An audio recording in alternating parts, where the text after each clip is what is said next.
तो एक प्रिजनर जिसको वॉर के दौरान पकड़ा गया था, उसे अचानक से ही मौका दिया जाता है कि वो अपने आप को फ्री करा सके, पर उससे पहले उसको एक बहुत खतरनाक मिशन पर भेजा जाने वाला था। पर वो मिशन होने वाला था स्पेस में, जहां पर जाने के बाद अचानक से ही उस प्रिजनर का स्पेसशिप क्रैश कर जाता है एक मून पर, जहां पर बहुत खतरनाक जीव रहा करते थे। पर बाद में जब उस प्रिजनर को उन क्रिएचर की सच्चाई के बारे में पता चलता है तो वो काफी ज्यादा शॉक होता है। तो कहानी की शुरुआत में हम लोग जान पाते हैं कि असल में दो जनरल के बीच में लड़ाई हुई थी, जिसमें से एक का नाम था लैंग और दूसरे का नाम था हैच। जिस लड़ाई को जनरल लैंग ने किसी तरह से जीत लिया था और उसने जनरल हैच के सभी सोल्जर्स को अपना गुलाम बना लिया था। और साथ ही अपनी जीत को सेलिब्रेट करने के लिए वो हर साल एक डे को सेलिब्रेट करा करता था, जिसका नाम था लिबरेशन डे। अब आगे हम लोग हैच के कुछ लोगों को देख पाते हैं जिन्हें लैंग के कुछ लोगों ने पकड़ कर रखा हुआ था और वो उनसे कैदियों की तरह बर्ताव करा करते थे। अब यहीं पर हम लोग काय कॉटलैंड नाम के एक आदमी को देख पाते हैं जो कि यहाँ पर बैठकर यहाँ से फ्री होने के बारे में सोच रहा था। और क्योंकि उसे मशीनों की बहुत अच्छी नॉलेज थी, इसीलिए एक सोल्जर उसको अपने साथ लेकर जाता है ताकि वो वहां पर मौजूद एक मशीन को सही कर सके, जिसका नाम था क्रशर पिट। और उसी क्रशर पिट से कनेक्ट कर कर एक चेन इन सभी कैदियों के पैर में बांधी गई थी, ताकि अगर कोई भी कैदी यहाँ से भागने की कोशिश करे तो उसे क्रशर पिट में फेंक कर उसकी जान ली जा सके। तब काय किसी तरह से उस मशीन को सही कर देता है और वापस से अपने काम में लग जाता है, जिसके बाद हम लोग सोल्जर को देख पाते हैं जो कि एक नए कैदी को यहाँ पर लेकर आए थे। पर जैसे ही उस कैदी का मास्क हटाया जाता है, वैसे ही वो यहाँ पर मौजूद सभी सोल्जर के ऊपर अटैक कर देता है, जिसको देखने के बाद बाकी सभी कैदियों ने भी बाकी सोल्जर के ऊपर अटैक करना चालू कर दिया था। अब ये सब देखने के बाद यहाँ पर मौजूद एक सोल्जर क्रशर पिट को चालू कर देता है और हम लोग देख पाते हैं कि सभी कैदी उसकी तरफ धीरे धीरे खींचे चले जा रहे होते हैं। लेकिन उस क्रशर पिट के अंदर पहुंचने से पहले यहाँ पर मौजूद कैदियों ने सभी सोल्जर को जान से मार दिया था, लेकिन एट लास्ट वो सभी भी मारे जाते हैं। अब यहाँ पर बचा था तो सिर्फ काय, जो कि खुद भी क्रशर पिट की तरफ खिसकता हुआ चला जा रहा था, पर एंड टाइम पर वो किसी तरह से एक सोल्जर की बंदूक को उठाते हुए अपने पैर पर ही शूट कर कर अपने पैर को अलग कर लेता है। और एक पैर कट जाने के बावजूद भी वो किसी तरह से भागता हुआ क्रशर पिट के पास जाता है और उस मशीन को ही बंद कर देता है, जिससे वहां पर मौजूद कुछ लोगों की जान बच गई थी। पर क्योंकि यहाँ पर इसका काफी ज्यादा खून बह गया था, इसीलिए वो बेहोश हो जाता है, जिसके बाद जब उसकी आंख खुलती है तो वो हैच के बेस में था। और क्योंकि काय ने इतना बहादुरी का काम करा था, इसीलिए हैच उसके टूटे हुए पैर की जगह पर एक मैकेनिकल पैर लगा देता है। अब यहाँ पर इन दोनों की बातों से हम लोग ये जान पाते हैं कि असल में हैच चाहता है कि काय उसके लिए एक मिशन करे, जिसमें उसको लैंग के काफी सारे डेटा को चुराना होगा, जिसकी मदद से हैच लैंग को हरा पाएगा। और बदले में हैच काय के पिता को छुड़वाने में मदद करने वाला था, जो कि अभी के टाइम पर लैंग के कब्जे में थे, और लैंग उनको कुछ ही समय में जान से मारने वाला था। अब क्योंकि बात यहाँ पर अपने पिता को बचाने की थी, इसीलिए काय इस मिशन को करने के लिए मान जाता है। और तब हैच ने काय को लैंग के एक स्पेसशिप में पहुंचा दिया था, जो कि कुछ ही समय में स्पेस में जाने वाला था, और उसके अंदर लैंग का काफी सारा डेटा था जो कि हैच की मदद कर सकता था। पर उस स्पेसशिप में काफी सारे क्रू मेंबर भी थे जो कि स्लीपिंग पॉड की मदद से किसी और प्लेनेट की तरफ जा रहे थे। अब जैसे ही शिप के स्पेस में पहुंचने के बाद सभी लोग अपने स्लीपिंग पॉड में चले जाते हैं, तो काय अपने स्लीपिंग पॉड से किसी तरह से बाहर आता है, जिसके बाद वो लैंग की इंफॉर्मेशन को चोरी करने की कोशिश करने लगता है। तब अर्थ पर से हैच काय को गाइड कर रहा था ताकि वो जल्दी से जल्दी लैंग की इंफॉर्मेशन को चुरा सके। तब हैच काय से बोलता है कि काय को सारे के सारे सिक्योरिटी सिस्टम को बंद करना है ताकि वो सारे के सारे डेटा को कॉपी कर पाए। पर काय को ये बात पता थी कि जैसे ही वो सारे सिक्योरिटी सिस्टम को बंद करेगा, वैसे ही इंजन भी बंद हो जाएगा, और इसीलिए पहले तो वो इस चीज के लिए नहीं मानता, पर बाद में जब हैच उसको फोर्स करता है तो उसे ना चाहते हुए भी वो काम करना पड़ता है। अब जैसे ही काय ये सब करता है, वैसे ही बाहर मौजूद सारे के सारे स्लीपिंग पॉड पास के ही एक प्लेनेट पर गिर जाते हैं। और अब क्योंकि इंजन बंद हो गया था, इसीलिए पास में ही एरोहेड जाकर भी क्रैश कर जाता है, जिस वजह से यहाँ पर काय को काफी ज्यादा चोट आई थी। और क्योंकि अभी के टाइम तक काय हैच के पास कोई भी इंफॉर्मेशन नहीं पहुंचा पाया था, इसीलिए हैच भी उससे अपना कांटेक्ट तोड़ देता है। साथ ही काय को ये बात भी पता चलती है कि स्पेसशिप में सिर्फ 12% ऑक्सीजन ही बचा हुआ है, और साथ ही जिस प्लेनेट पर काय मौजूद था वहां की हवा भी काफी ज्यादा जहरीली थी। लेकिन फिर भी अपने आप को जिंदा रखने की उम्मीद में काय अपने ऑक्सीजन मास्क को पहनकर बाहर जाता है, जहां पर वो कुछ ढूंढने की कोशिश कर रहा था। तब थोड़ी दूर जाने पर इसे दो पॉड और मिलते हैं जो कि यहीं पर क्रैश हो गए थे, जिसमें से एक पॉड में ओलिएंडर की बॉडी थी और दूसरे पॉड में टेरेन की। अब जब काय ओलिएंडर की बॉडी को चेक करता है तो उसे पता चलता है कि ओलिएंडर मारा जा चुका है, पर अभी के टाइम पर जब वो टेरेन के पॉड को खोलता है तो टेरेन अभी भी बिल्कुल सही सलामत थी। और इसीलिए काय यहाँ पर एक दूसरा ऑक्सीजन मास्क निकालकर तुरंत ही टेरेन को देता है और उसे अपने साथ शिप में लेकर आ जाता है। वहीं हम ओलिएंडर की बॉडी को देख पाते हैं, जिसे एक अजीब सा क्रीचर खींचता हुआ अपने साथ सुरंगों में लेकर जा रहा था। अब वहीं दूसरी तरफ हम लोग टेरेन को देख पाते हैं, जो कि जब थोड़ा सा सही होती है तो सबसे पहले तो वो स्पेसशिप में मौजूद सुपर कंप्यूटर में एक्सेस करती है, जिससे उसे स्पेसशिप और साथ ही इस प्लेनेट के वातावरण के बारे में काफी ज्यादा जानकारी मिल गई थी। साथ ही जब वो काय को बहुत ध्यान से देखती है तो उसे समझ में आता है कि असल में काय उनके क्रू मेंबर में से एक नहीं था, लेकिन वो वहां पर कैसे आया और उसके वहां होने का मतलब क्या है अभी के टाइम पर कुछ भी मैटर नहीं करता, क्योंकि टेरेन और साथ ही काय दोनों को ही अपनी जान बचानी थी। इसीलिए वो लोग एरोहेड शिप के मेन शटल को ढूंढने लगते हैं, क्योंकि बाकी सारे क्रू मेंबर भी वहां पर पहुंचने वाले थे और अगर ये लोग वहां पर टाइम से नहीं पहुंचते हैं तो वो लोग इन्हें छोड़कर ही यहाँ से चले जाएंगे। और अभी के टाइम पर जब ये लोग एरोहेड शिप को ढूंढ रहे होते हैं तभी अचानक से ही टेरेन की नजर पास में पड़े एक पत्थर पर पड़ती है, जो कि धीरे धीरे ऑक्सीडाइज हो रहा था। इसका मतलब यही था कि यहाँ पर ये लोग ज्यादा देर धूप में नहीं रह सकते थे, क्योंकि अगर ये लोग ऐसा करते तो थोड़े ही टाइम में इनकी बॉडी भी पूरी तरह से ऑक्सीडाइज हो जाती। अब थोड़ी ही देर में ये लोग एरोहेड शिप को ढूंढ लेते हैं, पर उस वक्त तक टेरेन को भी समझ में आ गया था कि असल में काय किसी और का नहीं बल्कि हैच का आदमी है, और इसीलिए तब वो उसे समझाने की कोशिश करने लगती है कि असल में हैच बिल्कुल भी अच्छा आदमी नहीं है। वो काफी सारी कॉलोनियों को बर्बाद कर चुका है और साथ ही उसने काफी सारे लोगों की जान भी ली है, लेकिन काय को अपने पिता की जान बचानी थी, इसीलिए उसे टेरेन की बात पर भरोसा नहीं होता और वो डिसाइड करता है कि वो अकेला ही यहाँ से निकलेगा। और इसीलिए वो वापस से उसी पॉड में आ जाता है जिसके साथ वो इस प्लेनेट पर क्रैश करा था, ताकि वो उसे उड़ाकर किसी पास के स्पेस सेंटर में लेकर जा सके और वहां पर से कोई पॉड लेकर वापस से अर्थ पर पहुंच सके। लेकिन उस समय तक काय के पास ना तो उस पॉड के कोड्स थे और ना ही उसके पास कोई बायोमेट्रिक था जिसकी मदद से वो पॉड को चालू कर सके। इसीलिए ना चाहते हुए भी उसे वापस से टेरेन को ज्वाइन करना पड़ता है। वहीं हम लोग टेरेन को देख पाते हैं, जो कि खुद भी यहाँ पर काय को अकेला छोड़कर नहीं जाना चाहती थी, इसीलिए वो वापस से काय के पास पहुंच जाती है। और अब वहां से निकलने से पहले टेरेन और काय डिसाइड करते हैं कि काय अपने कपड़ों को चेंज कर लेगा, क्योंकि अगर इस हालत में टेरेन की टीम के लोग काय को देखेंगे तो वो तुरंत पहचान जाएंगे कि वो हैच के लिए काम करता है। और यही सब करते हुए इन लोगों को देर हो जाती है, और जब ये लोग वहां पर पहुंचते हैं तो इन्हें पता चलता है कि एरोहेड शिप वहां से जा चुका है। जो चीज जानने के बाद ये दोनों काफी ज्यादा परेशान हो जाते हैं। साथ ही यहाँ पर इन दोनों में बहसबाजी भी हो गई थी। तभी अचानक से ही वही क्रीचर जो कि कोलिएंडर की बॉडी को अपने साथ लेकर गया था, वो यहाँ पर काय को भी खींचकर ले जाता है, जिससे टेरेन काफी ज्यादा घबरा गई थी और उसकी समझ में नहीं आ रहा था कि उसे क्या करना चाहिए। पर अभी के टाइम पर वो जल्दी से अपने शिप में वापस जाती है ताकि वो अपनी जान को बचा सके। अब टेरेन इसी तरह से शिप में 2 दिन बिता देती है, पर क्योंकि उसे जिंदा बचना था इसीलिए वो डिसाइड करती है कि वो बाहर जाकर वापस से काय को ढूंढेगी, और इसीलिए वो वापस से उसी गुफा के अंदर चली जाती है जहां पर वो क्रीचर काय को घसीट कर लेकर गया था। और यहाँ पर होता है एक जादू, जहाँ पर जब टेरेन उस गुफा के अंदर जाती है तो वहां पर उसे काय मिल जाता है, जो कि बेहोश पड़ा हुआ था। साथ ही उसकी बॉडी पर एक भी कपड़ा नहीं था। और सबसे बड़ी बात तो ये थी कि काय का वो पैर जो कि पूरी तरह से कट चुका था वो अब वापस से रीग्रो हो गया था, जो चीज देखने के बाद टेरेन काफी ज्यादा शॉक होती है।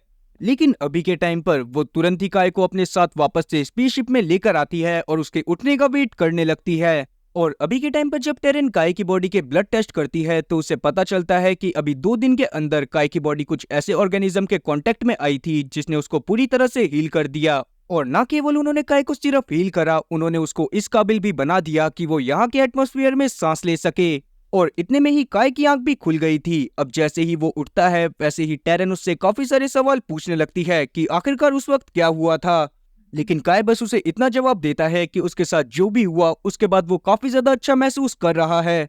और अब इतना बोलने के बाद काय यहाँ पर टेरेन को बताता है कि उसके पिता को लिबरेशन डे वाले दिन चढ़ाया जाने वाला है और उससे पहले काय को वापस से अर्थ पर पहुंचना है ताकि वो जल्दी से जल्दी अपने पिता को बचा सके। और इसीलिए वो जल्दी से जल्दी उन रिसोर्सेज को ढूंढने की कोशिश करने लगता है जिसकी मदद से वो वापस से पोर्ट को चालू कर सकता था। अब टेरेन और काय दोनों ही रिसोर्सेज को ढूंढने के लिए बाहर जाते हैं, जहां पर जाने के बाद इन्हें अचानक से ही एक ककून दिखता है जो कि बहुत बड़ा था।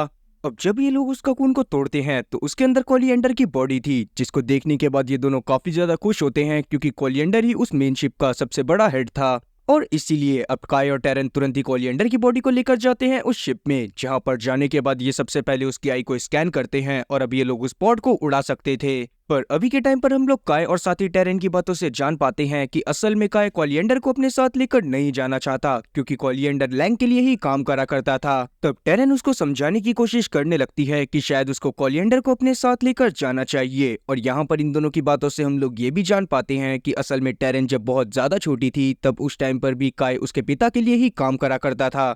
साथ ही वो उस तरह का इंसान तो बिल्कुल नहीं था जो कि दूसरों को मुसीबत में डालकर खुद मजे करे। वहीं बाहर हम कोलिएंडर को देख पाते हैं जो कि खुद भी उठ चुका था और वो अजीब तरह की हरकतें कर रहा था और वो चाहता था कि वो काय और टेरेन दोनों को ही जान से मार दे। तब टेरेन उसको काफी ज्यादा समझाने की कोशिश करती है, लेकिन कोलिएंडर उसकी बात को जरा सा भी नहीं सुनता। वो तुरंत ही काय के ऊपर अटैक कर देता है और बदले में काय भी उसके ऊपर अटैक कर देता है। और अब वो दोनों ही एक दूसरे को बहुत बुरी तरह से मार रहे थे। इतने में ही कोलिएंडर के हाथ में वहां पर ये गन लग जाती है और वो काय के ऊपर शूट कर देता है। लेकिन उस समय तक काय ने भी कोलिएंडर को जान से मार दिया था, पर कोलिएंडर ने जो बुलेट चलाई थी वो काय के चेस्ट में जाकर लग गई थी, इसीलिए वहां पर काय भी बेहोश हो जाता है।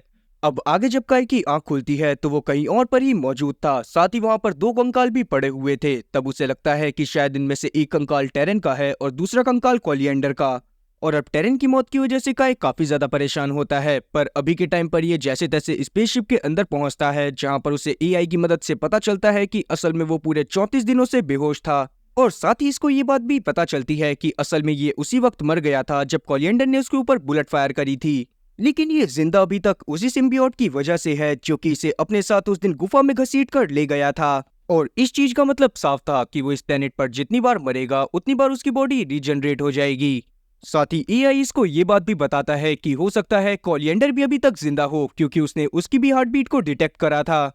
लेकिन अभी के टाइम पर काय इस बात पर ज्यादा ध्यान नहीं देता, क्योंकि उसे जल्दी से जल्दी इस शिप के पावर सोर्स को सही करना था ताकि वो जल्दी से जल्दी अर्थ पर लौटकर अपने पिता की जान को बचा सके।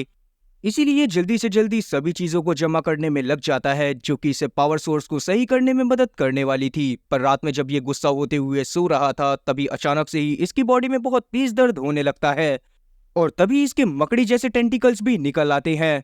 अब ये सब देखने के बाद काय की कुछ भी समझ में नहीं आ रहा था, इसीलिए तुरंत ही बाहर भागता है, जहां पर जाने के बाद ये पूरी तरह से एक अजीब तरह के क्रिएचर में ट्रांसफॉर्म हो गया था। लेकिन इसके आगे काय को कुछ भी याद नहीं रहता। फिर जब इसकी आंख खुलती है तो ये बिना कपड़ों के कहीं और पर ही पड़ा हुआ था। लेकिन अब तक काय ये बात तो समझ गया था कि ये जो भी हो रहा है ये उसी सिम्बियोट की वजह से हो रहा है जिसने इसके पैर को सही करा था और साथ ही इसको जिंदा होने में वापस से मदद करी थी। तब काय जल्दी से अपने स्पेसशिप में वापस लौट आता है, पर वहां पर आने के बाद इसे एआई से पता चलता है कि ये काफी ज्यादा दिनों से बेहोश था और इसके पिता की एग्जीक्यूशन की डेट भी निकल चुकी है, जो चीज काय को पूरी तरह से तोड़ देती है। और वो बहुत जोर जोर से रोने लगता है, क्योंकि ये ना चाहते हुए भी अपने पिता को खो चुका था। लेकिन और कोई चारा ना होने की वजह से ये अपनी किस्मत को एक्सेप्ट करता है और डिसाइड करता है कि अब से वो उसी प्लेनेट पर रहेगा। और अब इसी तरह से 3 साल बीत चुके थे, तब हम लोग काय को देख पाते हैं जो कि पूरी तरह से इस प्लेनेट पर सरवाइव करना सीख गया था और उसे हर एक जगह के बारे में नॉलेज हो चुकी थी। साथ ही यहाँ पर रहकर वो अपने इमोशन पर कंट्रोल करना भी सीख गया था, जिससे वो अब कभी भी उस मॉन्स्टर में ट्रांसफॉर्म नहीं होता था। अब एक दिन जब काय सुपर कंप्यूटर से बात कर रहा था तब उसे पता चलता है कि असल में वो जिस बॉडी के अंदर है वो बॉडी उसकी असली बॉडी है ही नहीं, क्योंकि उसकी बॉडी पूरी तरह से मर चुकी थी और किसी भी मरी हुई चीज को जिंदा करना पॉसिबल ही नहीं था। और जिस बॉडी के अंदर वो अभी था वो एक रीजनरेटेड बॉडी थी जो कि उसी सिम्बियोट के द्वारा बनाई गई थी। और इस बात का मतलब साफ था कि इस बॉडी में रहते हुए काय जितनी बार मरेगा उतनी बार वो हील हो जाएगा और वो तब तक हील होता रहेगा जब तक कि कोई उसकी रियल बॉडी को जान से ना मार दे। और यही सेम चीज कोलिएंडर के साथ भी हुई थी, इसीलिए काय समझ जाता है कि कोलिएंडर भी अभी जिंदा है और वो खुद भी इस प्लेनेट पर कहीं पर छुप कर रह रहा है। अब वैसे तो काय को इस बात पर भरोसा नहीं हो रहा था और इस बात को सही साबित करने के लिए काय के पास एक ही इशारा था कि वो अपने आप को जान से मार के देखे। और क्योंकि काय के पास खोने के लिए भी कुछ भी नहीं था, इसीलिए वो ये चीज करने के लिए मान जाता है। और इस बार जब वो अपने आप को स्पेसशिप के अंदर मारता है तो उसके कुछ दिनों बाद उसकी आंख एक दूसरी बॉडी में खुलती है जो कि पूरी तरह से सही थी। और ये चीज जानने के बाद काय बहुत ज्यादा शॉक होता है। तब वो अपनी दूसरी बॉडी को एक चारे की तरह यूज करता है और उसे बाहर बांध देता है ताकि कोलिएंडर उसको सूंघता हुआ आए और उसके बाद काय उसकी जान ले सके। और ऐसा होता भी है। कोलिएंडर जो कि अब पूरी तरह से मॉन्स्टर में कन्वर्ट हो चुका था, वो काय की बॉडी की गंध को सूंघते हुए वहां पर आ जाता है और काय की बॉडी को खाने लगता है। तभी असली काय वहां पर आता है और उसके ऊपर अटैक कर देता है। और अब काय ने दूसरी बार कोलिएंडर को जान से मार दिया था, पर जैसे ही वो उसको जान से मारता है वैसे ही उसे दूर से काफी अजीब चीजों की आवाज आने लगती है और उसे पता चल जाता है कि कोलिएंडर अभी मरा नहीं है। इस बात की वजह से काय थोड़ा परेशान हो गया था, पर अभी के टाइम पर जब वो थोड़ा और दिमाग लगाकर सोचता है तो उसे समझ में आता है कि असल में उस दिन जो उसने 2 कंकाल देखे थे वो एक कंकाल उसकी खुद की बॉडी का था और दूसरा कंकाल कोलिएंडर की बॉडी का। इसका मतलब टेरेन भी अभी तक मरी नहीं थी, वो कहीं और पर छुप कर रह रही थी। और इसीलिए काय डिसाइड करता है कि वो जल्दी से जल्दी टेरेन को ढूंढेगा। पर अगर काय को टेरेन को ढूंढने के लिए जाना था तो उसे सुपर कंप्यूटर को यहीं पर छोड़कर जाना पड़ता, और क्योंकि सुपर कंप्यूटर ने उसका 3 साल तक साथ दिया था, इसीलिए काय डिसाइड करता है कि वो सुपर कंप्यूटर को भी अपने साथ लेकर जाएगा। और क्योंकि काय एक इंजीनियर था, इसीलिए वो अपनी इंजीनियरिंग स्किल को यूज करता हुआ उस कंप्यूटर को इस तरह से मॉडिफाई कर देता है कि वो कंप्यूटर अब खुद से उड़ सकता था। और अब ये दोनों ही टेरेन को ढूंढने के लिए जाने लगते हैं, जहां पर कुछ दूर चलने के बाद इन लोगों को कुछ गुफा दिखाई देती है, जिसके अंदर जाने पर इन लोगों को कोलिएंडर और साथ ही काय की असली बॉडी मिल गई थी, जो कि धीरे धीरे मून का ही पार्ट बनती जा रही थी। तब काय जल्दी से कोलिएंडर की असली बॉडी को जान से मार देता है, और अब कोलिएंडर भी कभी भी जिंदा नहीं होने वाला था, क्योंकि एक दूसरी बॉडी को जिंदा होने में कम से कम 34 दिन का टाइम लगता था। अब वैसे तो काय अपनी बॉडी के साथ भी यही करना चाहता था, पर अभी के टाइम पर वो अपनी बॉडी के साथ ये नहीं कर पाता, जिसके बाद जब वो बाहर आता है तभी अचानक से ही उसे स्पेस से काफी सारी चीजें जमीन पर आती हुई दिखती हैं। और जब वो थोड़ा नजदीक आता है तब जाकर काय को समझ में आता है कि असल में वो सारी स्पेस पॉड्स हैं, जो कि असल में एरोहेड से ही आ रहे थे। जो चीज देखने के बाद काय काफी ज्यादा शॉक होता है, क्योंकि वो इतने सालों बाद इस प्लेनेट पर क्या करने आ रहे थे। तब जाकर वो कंप्यूटर काय को बताता है कि असल में ये कोई प्लेनेट नहीं है, ये असल में एक मून है, जो कि स्पेस के बीचों बीच था, इसीलिए यहाँ पर टाइम डायलेशन के प्रोजेक्ट को कंटिन्यू करा गया था। टाइम डायलेशन एक तरह का फेनोमेना होता है। फॉर एग्जांपल, अगर हम अर्थ पर 3 साल बिता रहे हैं तो हो सकता है कि वो यूनिवर्स के किसी और प्लेनेट में सिर्फ 2 दिन के बराबर हो। तब यहाँ पर हैच अपनी पूरी टीम के साथ आ जाता है, क्योंकि उसके टाइम डायलेशन का पूरा एक्सपेरिमेंट पूरी तरह से सक्सेसफुल रहा था, जिसके लिए उसने बस काय का यूज करा था। वो कभी भी लैंग की इंफॉर्मेशन को तो चाहता ही नहीं था, उसने बस काय को इसी जगह पर भेजने के लिए सारा का सारा नाटक रचा था। तब काय हैच पर गुस्सा होते हुए बोलने लगता है कि उसने काय के 3 साल बर्बाद कर दिए, जिस पर हैच उसे बताता है कि यहाँ के 3 साल अर्थ के सिर्फ 20 मिनट के बराबर हैं। इसका मतलब साफ था कि काय ने यहाँ पर 3 साल बिताए थे, पर अर्थ पर सिर्फ 20 मिनट ही हुए थे। जो चीज जानने के बाद काय काफी ज्यादा शॉक होता है, और इसका मतलब ये भी था कि काय के पिता अभी भी जिंदा थे, और इसीलिए काय वापस जाने की जिद करने लगता है। पर हैच उसको अपने साथ वापस लेकर नहीं जाने वाला था, क्योंकि वो काय को यहाँ पर छोड़कर ही इसीलिए गया था ताकि काय यहाँ पर रहकर बाकी सारे मजदूरों की देखभाल कर सके। जी हाँ, हैच यहाँ पर जितने भी लोगों को अपने साथ लेकर आया था, वो यहाँ पर सभी लोगों को मजदूरों की तरह रखना चाहता था, ताकि वो कुछ सालों को काम कुछ ही घंटों में कर सके। साथ ही उसने टेरेन को भी ढूंढ लिया था, क्योंकि कोलिएंडर अभी भी उसी के लिए काम कर रहा था। पर कोलिएंडर के मरने के बाद हैच को खुद यहाँ पर आना पड़ा। तब हैच यहाँ पर काय से वो डेटा मांगने लगता है जो इसने एरोहेड से कॉपी करा था, पर अभी के टाइम पर काय उसे वो डेटा देने से मना कर देता है। जो चीज जानने के बाद हैच को काफी ज्यादा गुस्सा आती है, और वो काय के ऊपर अटैक कर देता है। और क्योंकि बात यहाँ पर टेरेन को बचाने की भी थी, इसीलिए काय अभी के टाइम पर मान जाता है कि वो हैच को वो डेटा दे देगा। इसीलिए काय हैच को अपने साथ उसी स्पेसशिप में ले जाता है जहां पर वो पिछले 3 सालों से रह रहा था। और अभी के टाइम तक हैच के लोग कोलिएंडर की बताई गई लोकेशन पर जाकर टेरेन को भी अपने साथ लेकर आ चुके थे, और इसीलिए काय अभी के टाइम पर बता देता है कि वो सारी की सारी इंफॉर्मेशन उसी सुपर कंप्यूटर के अंदर है, जिसको वो स्पेसशिप के बाहर छोड़कर आए हैं। अब इसीलिए हैच अकेला ही उस कंप्यूटर के पास जाता है, पर वो कंप्यूटर तुरंत ही एक्सप्लोड हो जाता है, और अंदर हम लोग देख पाते हैं कि ज्यादा गुस्सा आने की वजह से काय वापस से अपने मॉन्स्टर फॉर्म में आ गया था। इसीलिए वो वहां पर मौजूद सभी लोगों को जान से मार देता है जो भी हैच से रिलेटेड थे, और अब वो टेरेन की तरफ उसे जान से मारने के लिए बढ़ रहा था। तब टेरेन उसे किसी तरह से शांत करवाती है और उसे वापस से उसकी ह्यूमन फॉर्म में लेकर आती है। और अब जब ये लोग बाहर पहुंचते हैं तो हम लोग जान पाते हैं कि असल में काय ने अपने शू में ही एक बॉम्ब लगाकर फिट करा हुआ था, जो कि उसने उस रोबोट के अंदर लगाया था। लेकिन तभी यहाँ पर हैच भी पहुंच जाता है, जो कि पूरी तरह से नहीं मरा था। तब यहाँ पर काय अपनी पावर को यूज करता हुआ अपना एक टेंटिकल निकालता है और उसकी मदद से हैच को जान से मार देता है। आगे काय यहाँ पर अपने सुपर कंप्यूटर को उठाता है और उसे लेकर अपने साथ स्पेसशिप की तरफ जाने लगता है, ताकि वो अर्थ पर वापस लौट सके। तब सुपर कंप्यूटर उससे पूछता है कि क्या वो अपने पिता को बचाएगा, जिस पर काय उसे रिप्लाई करता है कि नहीं, अब वो सबकी जान बचाएगा। इतना बोलकर वो टेरेन के साथ स्पेसशिप की तरफ बढ़ने लगता है, जिसके साथ ही ये मूवी यहीं पर खत्म होती है। तो उम्मीद है कि एक्सप्लेनेशन अच्छी लगी होगी। अगर एक्सप्लेनेशन अच्छी लगी हो तो चैनल को सब्सक्राइब करना और बेल नोटिफिकेशन को ऑल पर सेलेक्ट करना और वीडियो को भी लाइक करना। मैं ऐसी ही और मजेदार एक्सप्लेनेशन वीडियोस लाता रहूंगा। खैर, तब तक के लिए टाटा और गुड बाय।